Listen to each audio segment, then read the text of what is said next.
Alright guys, just getting ready for the gym, so getting all of my supplements ready. Anyways, I just want to make a little update video, letting you guys know some of my new macro changes. I just got a new kind of update from my coach, Cliff Wilson, yesterday. And so new macros are 280 protein, 220 carbs, so I got a 10 carb reduction there, and then still 52 fat. Refeed still the same, 235 protein, 440 carbs, 57 fat. Cardio still the same, just two 15-minute low intensity sessions. This morning my weight was 203.6 pounds. So getting close to the 15-pound lost kind of barrier here, which honestly, like, these first 15 pounds have been, I will admit, like, to me, fairly easy. But last night was actually the first night where I made if anybody's on my Facebook, you might have saw this. I made a post where last night was like the first night where I literally felt like I was in a contest prep, where like I just couldn't, despite taking pre-workout and all that stuff, I just couldn't get really energized and kind of amped up. I just felt sluggish, and my strength kind of felt a little bit weaker. I didn't have as much push in me. And you know what, guys, if you're in a contest prep, it's like no avoiding those days are going to happen, especially the leaner I get. It's just bound to happen. You're not going to have just always great days where you feel amazing. The leaner you get, you're probably going to have more often days where you're kind of feeling like crap. And that's where mentally you really have to like fight hard to make sure that even though your body's kind of saying, oh, I'm tired, oh, I don't want to like work out, or oh, I don't want to like push the same weights that I normally do. That's where you really have to like mentally overcome that barrier and kind of force yourself to push harder and to make sure that you're still, lifting as much weight as you normally would. Because once you start, I feel like especially for a natural bodybuilder, once you start getting into a pattern of, getting mentally weak, and all of a sudden, let's say all your workouts start to suffer, your strength starts to really decrease, that's where I feel like it could be a really big disaster as far as like losing muscle. So that's why, during a contest prep, especially for, again, a natural bodybuilder, where we struggle to try to maintain as much of our muscle as possible, you have to do your best to maintain as much strength as you can during your contest prep. So that's where, like, last night I was doing my best. Like, I'm not gonna lie though, like 315 on squats usually is light. Last night 315 literally felt like freaking 400 pounds on my back. It was that extreme. So just kind of giving you guys a little kind of update on where things are at. Tonight's a new night. I'm hoping that I feel more energized tonight. As it's a chest and bicep day, which to me is like my easiest two workouts of the week. The back and triceps, back days are always going to be tough, and then obviously like freaking leg days are the toughest workout. So I feel like whenever I have this like chest and bicep day, it's kind of more of a relief, because I know it's kind of like, to me, it's kind of an easier type day as far as like pounding on my body and stuff like that. I can already tell, like, it, low 200s now, 203.6, starting to feel just more of the poundages on my joints. Joints are feeling a little bit more sensitive, so definitely feeling that. But other than that though, like, everything's going really well. I got some really good feedback from the 23 weeks out video. So really happy with where I'm at there. And then I did a nice little kind of intro video, just kind of like really trying to explain, why I think things are kind of going really well so far. And I think another thing that I'm doing is I don't think I'm using nearly as much artificial sweeteners as I have in the past. While I am using, like I have diet sodas, and I'm having the I make the, if you guys see my other videos, the calorie-free type snow cones, but I'm not like, I've only literally used Walden Farms pancake syrup, and I haven't even used it the past week. I've literally just been eating like plain oatmeal. So, and plus I'm not eating like sugar-free gum, which I usually would. So I think, at least from what I've heard, there's like studies saying that artificial sweeteners can actually make your hunger levels worse. So maybe that's another reason why things haven't been too crazy yet. But we'll see. The deeper I get into prep and the lower food gets, we'll see. I might have to add in more artificial sweeteners. But anyways, guys, just a little update. Again, I got some, I think it's high rep chest and biceps tonight. So we'll see if I can get any footage. But I feel like this is always the hardest day to get footage because, at least in my gym, the freeway area is always like super packed. So it's always harder to kind of want to like film in there and like get in people's way. So not sure if I get any footage. If not, I will see you guys in the next one. Key to great chicken breast, guys. Get a meat tenderizer and tenderize your chicken breast down. The chicken will cook more evenly and you'll have a more moist chicken breast. It is Thursday, November 10th today. It's my rest day. So the one great thing about my rest day is I don't have to waste 18 grams of precious carbs on dextrose. On my workout days, the way that my supplement kind of regimen is with Coach Cliff Wilson, I have to use up 18 carbs of my now 220 carbs on dextrose. That's a great thing about this rest days on Thursdays is I get those 18 carbs back to utilize with food. But I wanted to show you guys a discovery that I made today. I went to my local Fred Meyer and it was like perfect timing. As soon as my carbs get dropped, I discover this. So it's a Franz 45 calorie 9 grain bread.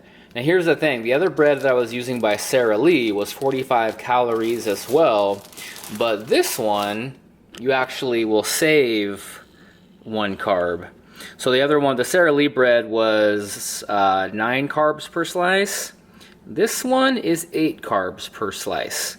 A lot of people that aren't dieting or, sorry guys, or whatever, would be like, oh, Colin, it's 1 carb. But you don't realize if you're, let's say you want to make a sandwich or something like that, saving 2 grams of carbs is actually a nice savings. You know what I mean? Like, you don't realize that when you're on a limited amount of carbohydrates, knowing that you can save 2 carbs for making a sandwich or something like that is big time when you're in prep. So was super excited to discover that bread. And another thing that I think I showed you guys this before, but literally I've been doing a lot of cans of just tuna, just because, again, tuna is great because, I don't know if I can zoom in here, but it's just a great 0 fat, 11 carbs per serving.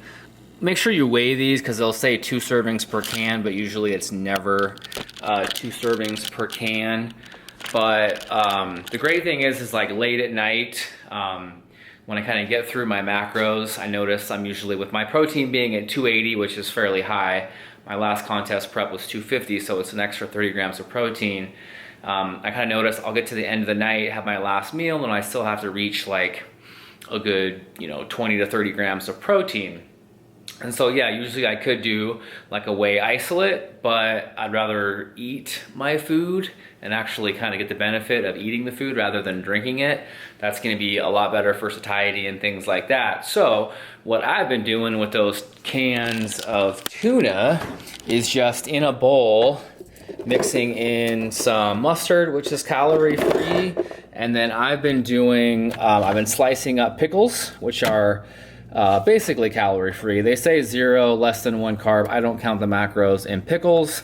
Some people do, I personally don't. But I've been cutting up pickles and doing mustard and then a can of tuna kind of mixed up in a bowl before I go to bed with my bedtime meal. And that usually helps reach my protein requirements. If not, if I'm a little short, then I usually just will use maybe like a half a serving of whey isolate or something like that to reach my protein levels. But that is pretty much it, guys. I just wanted to give you a little Thursday update. I'm debating on if I want to make my chicken parmesan, which I've shared with you guys before, just my chicken breasts with the marinara pizza sauce and the mozzarella shredded cheese.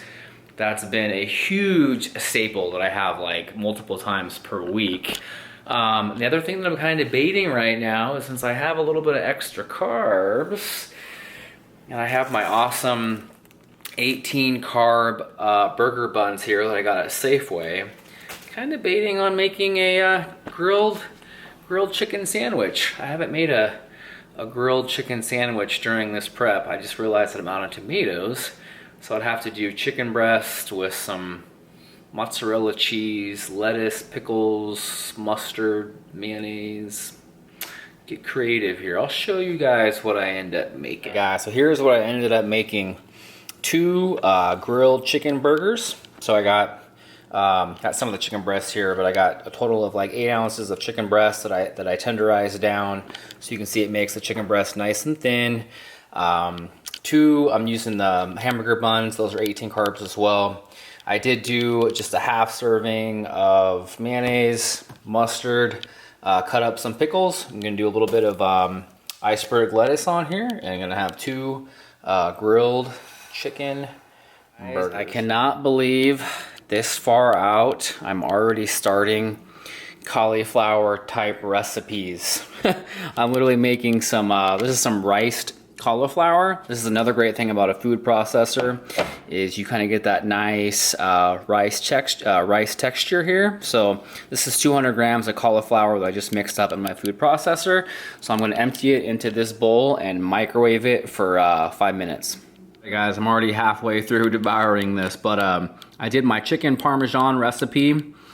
Just chicken breast, some marinara sauce, and a serving of mozzarella cheese. Let it melt over the top, and then paired with the riced cauliflower. Just some salt and pepper, a little bit of no-calorie butter spray.